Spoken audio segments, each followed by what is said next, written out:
Hi everybody, here's a video update on the stair treads. I just want to show everybody this because the carpenter Rusty over there, who's working super hard, has been kicking ass at making these treads.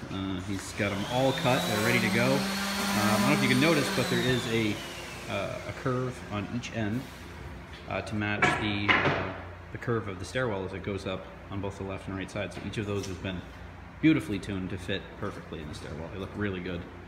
And then you can see where they're routed out for a little skirt that'll go there to ensure that we comply with modern codes that say you can only have a 4-inch ball distance for passing things between open treads. So these are cherry. They were laminated up from 3 pieces individually and put together, and they are going to be super awesome when they're stained and finally installed. Rusty's been test fitting them now, and they look really good.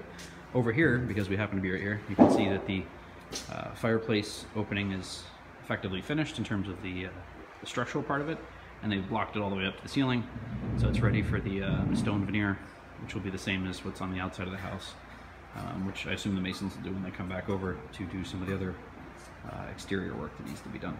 But it's looking really cool.